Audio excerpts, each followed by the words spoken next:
Standard of California, on behalf of independent Chevron gas stations and standard stations throughout the West, invites you to Let George Do It.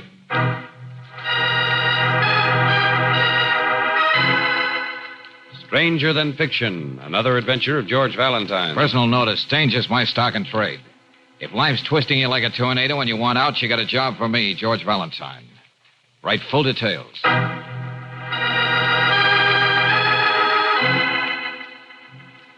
Dear Mr. Valentine, writing this letter is a hideous necessity. But a rival has come into my life, or I should say, this woman has come back into my life, and in such a way as to cause me the kind of humiliation I will not tolerate. You may have read my husband's best-selling novel, The Awakening.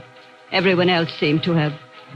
Well, I must know whether this particular woman is or is not the heroine of this tale of passion. This should be an easy enough assignment for you. Please call me at my home so we can arrange an immediate appointment at your office. Sincerely, Victoria Beasley. Now, Brooksy, that's what I call a world-shaking problem. Well, you wouldn't make so light of it, my lad, if you'd read Samuel Beasley's book. It was banned in Boston. Oh. One critic called it an emotional hotfoot, 700 pages long. Well, I must get to this cultural milestone as soon as I've finished the Rover Boys in the Indian country. Right now, I'm going to call Mrs. Beasley.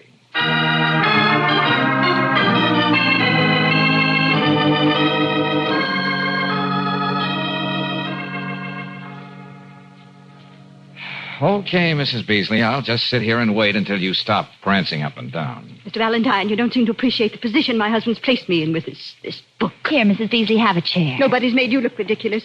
Friends don't snicker and whisper behind their hands every time you pass. Look, please, So lady. you can sit there with that superior smirk on your face. Well, if I'm smirking, it's because I'm trying not to laugh out loud. I didn't come here to... With someone like you, Mrs. B, I've got to say what I mean to make a dent.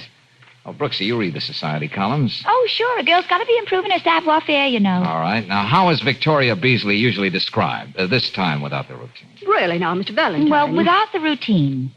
Victoria Beasley, glacial beauty, wondrous wit, soul of poise. Please. Evoked an almost audible gasp of admiration when she arrived at the Duchess's party, late as usual. I'm leaving. Now, wait a minute. Won't you admit this does call for a laugh?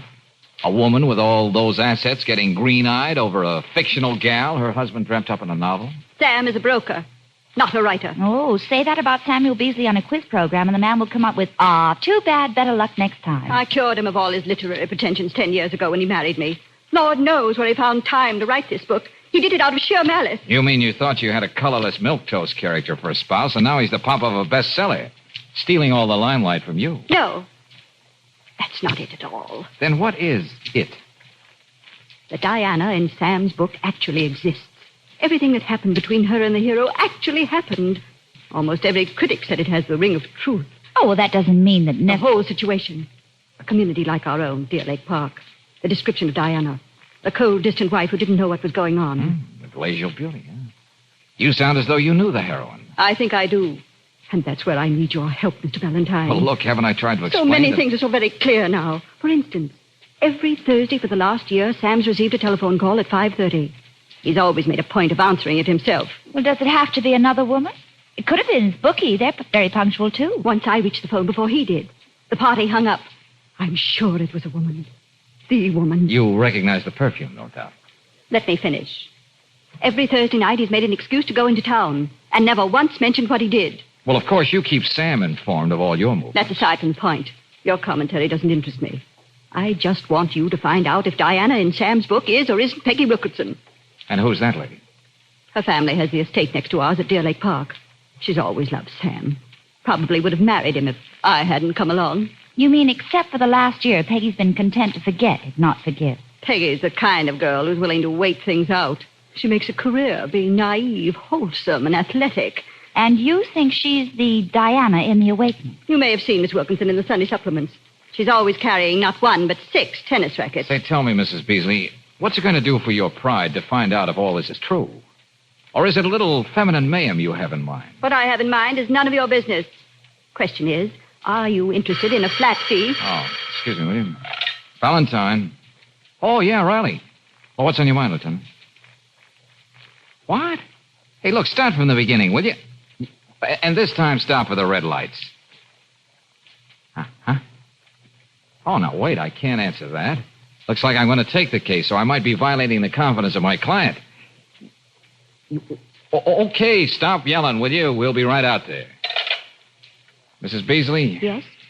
Do you know a man named Michael Waldron? I do. And you left my telephone number in case he wanted to get in touch with you? That's right. We were supposed to have lunch in town together today. How do you know? Who was that on the phone? Lieutenant Riley. Homicide. What's the tie-up, George? Well, what did he say? Enough to take this out of the class of a family brawl. Mrs. Beasley, somebody tried to kill your husband.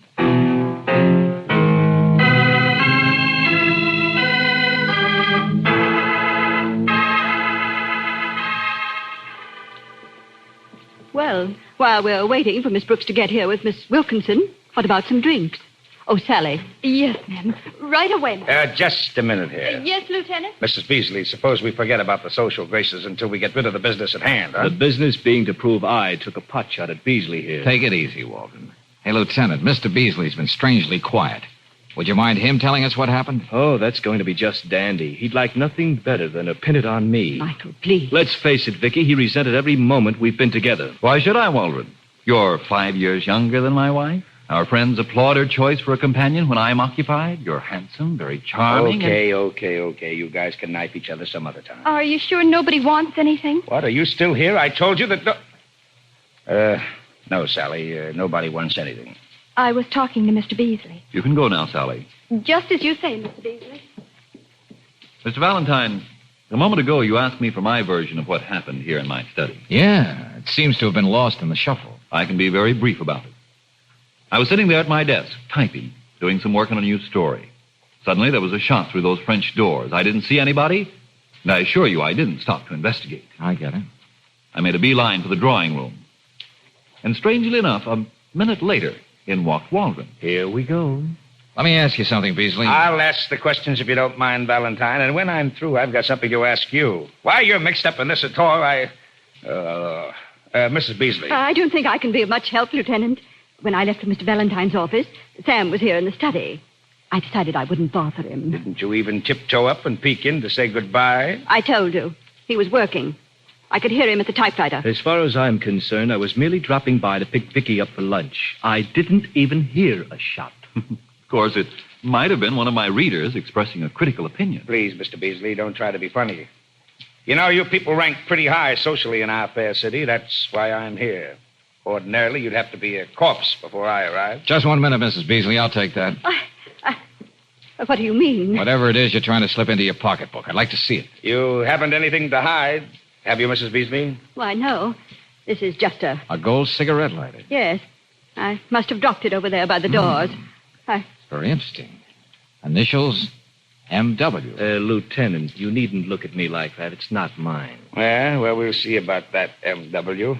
And you weren't supposed to have been here in the study. Michael. That's all right, Vicky. They can think whatever they want, but they'll never prove anything. I'm sure that's a world of consolation to my wife. Isn't it, my dear?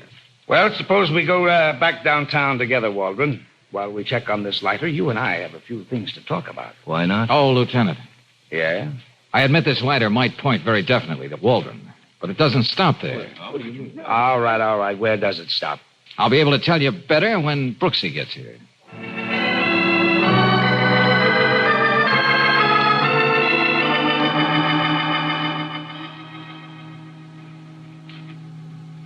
Now, Miss Wilkinson, as I told you, there's no reason to be nervous. The lieutenant has to ask these questions. But I don't understand. I knew nothing of what happened to Sam until Miss Brooks told me. Oh, but I didn't tell you, Miss Wilkinson. I made it a point not to. I couldn't help guessing something was wrong. Lieutenant, must we drag Peggy into this? You've got Waldron in the other room to take down to headquarters. Why this inquisition? Valentine and your wife dragged this young woman into this mess, not me. Surely, Sam, you can't object to us doing everything we can to find out who tried to kill you. Your concern for me is very touching, Victoria. Mr. Beasley, whether you know it or not, your wife has a theory that the heroine of your book is modeled after Miss Wilkinson. Mr. Valentine, that was supposed to be a matter of confidence between us. Attempted murder changes all that. Victoria, you really believe that? Me, the Diana in The Awakening, that irresistible creature who unleashed such raging passion in a man? Sam was so carried away, he couldn't help dropping some unmistakable clues. How long has this been going on? Just the last year? For the whole time we've been married. Now, Victoria. How many people have known it all along, laughing at me? Oh, this is ridiculous. Peggy is the last person anybody would picture as the femme fatale. She's the outdoor type. Much too wholesome for that sort of thing. Just to look at her, anybody can tell that. Why stop there, Sam? You with your marvelous knack with words. Why don't you say I'm just about as glamorous as a dish of cottage cheese? I use Lifebuoy in my tub instead of perfume bath salts. It's the direct opposite of the striking and glamorous Victoria. Just where were you all morning, Miss Wilkinson? I have no airtight alibi, if that's what you mean. I was out horseback riding, all by myself. Look, let's stop sparring, huh? Now, look, Valentine, you said you were going to pull some kind of rabbit out of the hat. Well, come on, let's have it. Okay. Do you happen to own a cigarette lighter, Margaret? Well, yes. I didn't know there was any law against that. Could this be it? The initials M.W. could stand for Margaret Wilkinson, as well as Michael Walton. Now, while you were out horseback riding, you might have taken a slight detour. And you might have wanted to kill Beasley because he wouldn't get a divorce and marry you. Well, Miss Wilkinson? Very well. Why shouldn't I admit it? It's all true about this morning. And the book. Well, You know what you're saying, Peggy. that? Yes, and I don't care. Oh, this will really cause a sensation. The wholesome, colorless Peggy Wilkinson turns out to be the fabulous and much-discussed Diana. Oh, and I'll love it. You heard her, all of you. This tweedy little frump has been making a fool of me. Me. Well, Miss Wilkinson, I guess we'd better get into town. I'm afraid not, Lieutenant Riley, Huh? because I'm not going to press charges. What? George, did you hear the man? Yeah. I came here to make an arrest, and that's what I'm going to do. I refuse to prosecute. As far as I'm concerned, Peggy was out hunting squirrels, and her marksmanship was incredibly bad. I think you're right, Sam. But I don't. I want the world to know that you couldn't hold a man, Victoria. And of all things, you lost him to me. I think that washes everything up, Lieutenant. Thank you very much for your trouble. If you were anybody else, Beasley, I'd better get out of here before I lose my temper. Peggy, I'd better take you home. Oh, yes, Sam. Victoria, you'd better go and reassure Waldron that he's a free man. I'll do that, Sam. I'll be right back, Mr. Valentine. Yeah. Well, where does that leave us, George? I don't see any point in hanging around now. Oh, a very important point, Brooksy. A particularly fat and juicy bill. Oh. Doubt what she wanted to know. So, sit down at the great author's typewriter and make it out. Okay. What amount shall I make it, George? Oh, I beg your pardon. I was looking for Mrs. Beasley. This is my day off. I was just leaving. Mm. Well, so long, Sally. I was in the next room before. I couldn't help overhearing Mrs. Beasley say Mr. Beasley was using the typewriter when she left this morning. So? The reason the typewriter man was here was to bring this new machine. Goodbye, Mr. Valentine. George. Yeah, Brooksy. This is a noiseless machine. Then she couldn't have heard it. With the doors of the study closed. Now, why did she lie? You mean Victoria took a shot at her husband and then came to us? Oh, but why would Peggy... I don't know, admit to- Angel, I don't know. But unless I have the proud Victoria sized up all wrong, the lady is still out to do murder.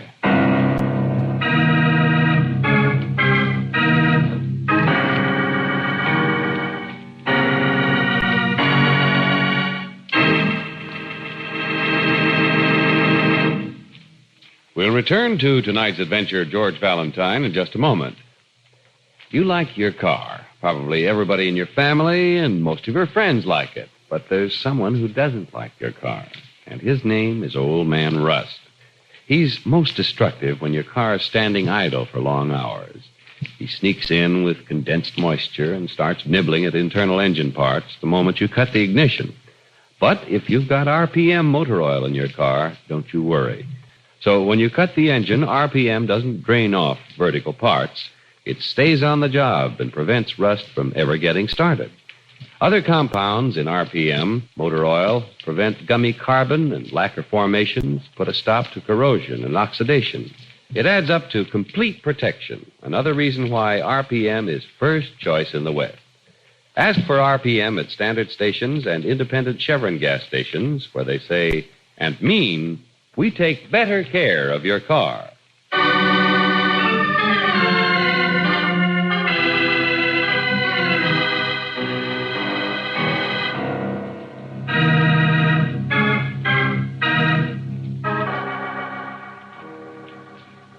And now back to tonight's adventure of George Valentine. A marble cold society beauty, Victoria Beasley by name, who'd rather die than be humiliated, hires you to prove that the heroine in her broker husband's sensational first book is a former sweetheart of his, Peggy Wilkinson. You don't want any part of a divorce-bound shuffle like this, but then an attempt is made on Sam Beasley's life. Said Peggy takes the blame, and the wife trips herself up with a stupid, needless contradiction, which seems to give the lie to Peggy's confession. All of which sends you, George Valentine, into frantic action to prevent another try at murder. George, what are you going to do? Find Victoria.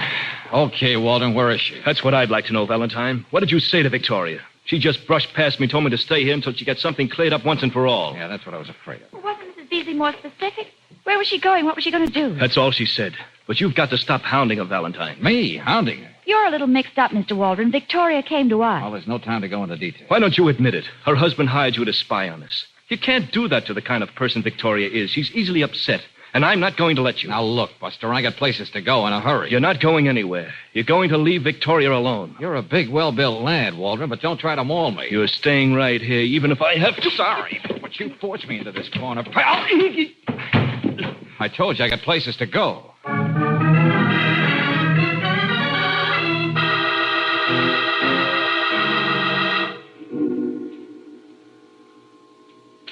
Don't keep looking around like that for help, Peggy. I waited till Sam left so I could be alone with you. I'm here to kill you in your own house. Victoria, put that gun away. You don't know what you're doing. Oh, yes, I do. In the presence of others, you admitted that you came between me and my husband. It was you who were phoning every Thursday at 5:30. The other details are all there for the whole world to read in Sam's book. No, Victoria, no. No jury will convict me for trying to protect the sanctity of the American home. Now, listen to me, Victoria. Instead of being a laughingstock, I'll be a heroine, a noble figure. That's something I never could stand for, being laughed at. I'm willing to do anything to put an end to that. You've got to believe me. I lied to that lieutenant. I didn't try to kill Sam, and I'm not the Diana in his book. You expect me to believe that? Well, I said it only because I'm human. I'm tired of being the dowdy thing that I am. Can't you understand what it would mean if people thought that I had all the glamour that you have and more? I haven't been waiting around for 10 years to get Sam. Sorry, Peggy. I'm all through talking. I'm sorry about this. How did you... She was going to kill me. It's all right now, Peggy. Your wrist will hurt for a couple of days, Mrs. Beasley, but you're lucky to get away this easy. Well, I get on my knees and thank you most humbly. No, and you better not bother picking up that gun either. I'll just take that. Where did you get it anyway? It's Sam's. I took it from a drawer in his shipper robe. I see. Okay, come on, Mrs. Beasley. You too, Miss Wilkinson. Where are we going? Right back where we started. Who knows? If I'm lucky, I may come up with another rabbit out of the hat.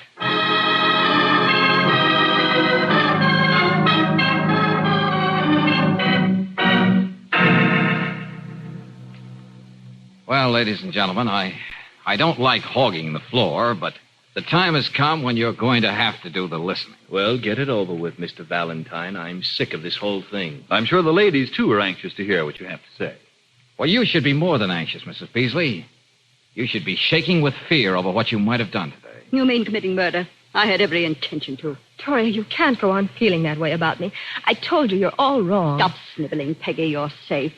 I doubt if I could work myself up to the same fever pitch again. Oh, now you're just being an old softy, Mrs. Beasley. What I meant to say is that if Miss Wilkinson is right, you would have killed the wrong woman and paid for it with your life. I'm just as sure as ever that she's the Diana Sam wrote about.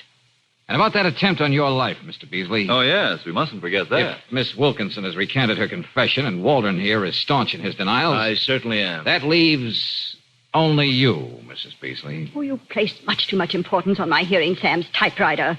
I only said that to make my story sound more convincing.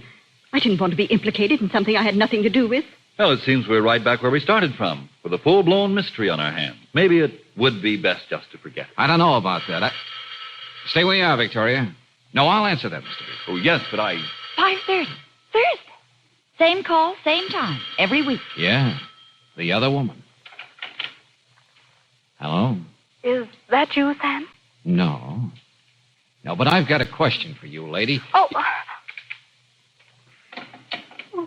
Dear Lord, what I almost did. Yes, Mrs. Beasley. There is a real life Diana, and that was she on the phone. Okay, who is she, Beasley? If a writer learns nothing else, he learns the value of confounding and bewildering the reader. That's the way I choose to leave it now. Oh, Peggy, I couldn't help believing what I did. And if Mr. Valentine hadn't Brooksy, stopped come me, here I a would... minute. Yes, George. Get on the phone and tell Riley to get back here. Oh, he's going to just love that. Well, it's only right that he should be in on the payoff. Same rabbit in the same hat? Nope. You've heard about how those long-eared critters increase and multiply. Well, at this point, there's a whole slew of the little beasties. Huh? In other words, Angel, now we've got all the answers.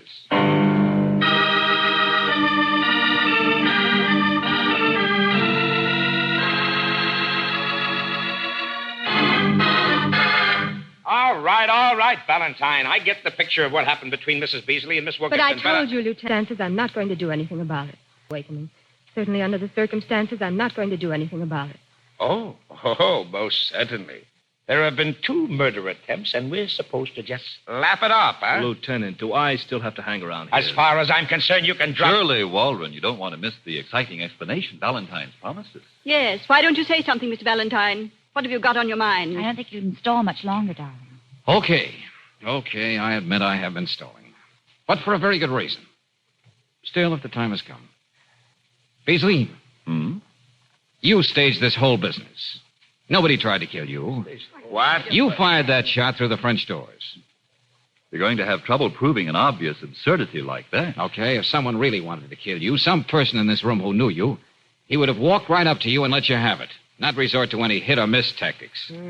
That makes sense, Valentine. Go on. The gun your wife wanted to use on Miss Wilkinson, your gun, has 1 bullet missing from it. And that's the bullet embedded in the wall over your desk. Are you sure of that? Quite sure, Lieutenant. Mr. Beasley was so convinced that suspicion would never fall on him, he was, well, let's say, careless enough to put the gun back in his room where his wife found it. Why would Sam do such a thing? I'll tell you why. He'd make the headlines, more publicity for that book of his.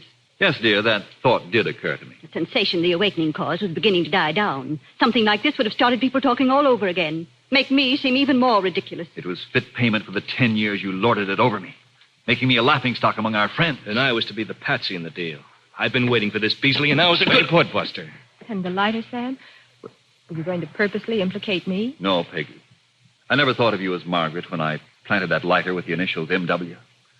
I wanted it to point to Waldron, but I never intended to press charges. Oh, there must be something in the books that applies to a case like this. There's got to be. And I'm going to find it. Look, Beasley, I don't care how big a man you are. Lieutenant, Huh? you haven't heard the whole story. I don't think I can take any more. Oh, you don't know about rabbits, Lieutenant, and how they increase and multiply. Miss Brooks, there's an awful lot of things I don't know, but I'm going to find out right now. Oh, Mrs. Beasley, I didn't know you had company. What, Sally? I just wanted to tell you I was back in case you needed me. But, Sally, this is your night off. I'm sure she'll give you a detailed report some other time, but now... Lieutenant Riley, you should be ashamed of yourself. What's that? That's no way to talk about the almost legendary Diana. You know what you're talking You must be about. out of your mind. I was trying to stall till Sally got here. But how did he find out, Mr. Beasley? I'm sure he's coming to that right now, Sally. You mean my own maid in my own house? Yes, Mrs. Beasley. Those mysterious phone calls every Thursday. Thursday. The traditional maid's day off. Sam couldn't keep his appointment tonight. I can't help myself, Victoria, but it is funny. But not to me, Michael. You can get out and stay out. Victoria, I'm truly very sorry. Of course. You began tying things up, George, when Sally made those pointed remarks about the new typewriter. Frankly, I'm glad it's all out in the open. Yeah, me too. Victoria, although this must necessarily add to your humiliation, after our divorce, Sally and I are going to be married. Oh, but that's impossible. What? What do you mean impossible, Sally? Well, I'm already married. But Joe's been in San Quentin for the last 2 years. Oh, this is wonderful. Oh, And this time, Michael, I can laugh with you. Sam, I'm very sorry. You look so hurt. Sally, you might have told me instead of making such a fool of me. But, Mr. Beasley, we just went to the movies and dinner every Thursday night. Oh, brother.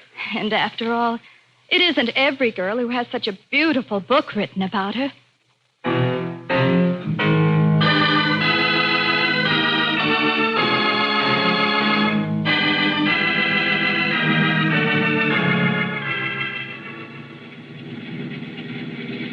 Oh, I don't know, Riley. I think the whole thing's pretty understandable. Oh, don't you even talk to me about the Beasleys. As the depressed middle-aged man turns an innocent little affair into a literary heat wave. The book Victoria kept him from writing for 10 years. Yeah. This seems to be the night for laughing jacks. What goes with you, pal? Well, Sam's book should have an aftermath. The awakening is complete. How come? Well, I'm betting Victoria is going to feel sorry for her spouse now. And after 10 years, they're really going to get together. Yeah. Who cares? Well, that's the beautiful part about marriage, Riley. It really can take a beating and still survive. Oh, you're so right, darling. More people ought to try it. Or am I being too subtle again? Oh. Well, well, what I really meant, Angel, was that, well, you see, Go on. Squirm, pal. Squirm. For the first time today, I've found something to laugh at.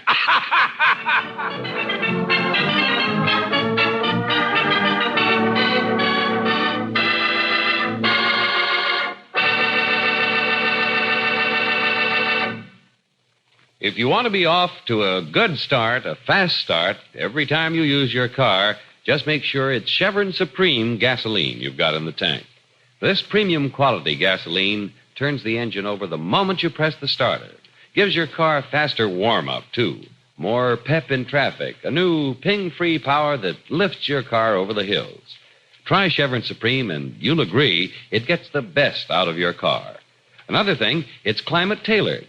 In each different temperature and altitude zone of the West, count on Chevron Supreme for your car's best performance the year round. For today's high-compression engines, you just can't buy a better gasoline. So why not try it tomorrow? Get Chevron Supreme at standard stations and at independent Chevron gas stations where they say and mean we take better care of your car.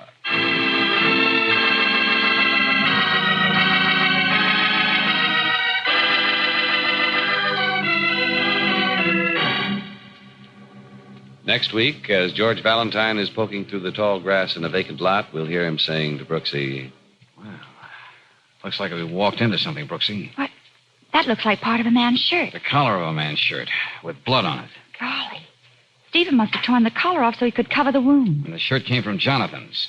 That's the shop where they look down their noses if your bill runs under $200. Then we better work fast, George. Yeah, because young Steve's life is worth under 2 cents.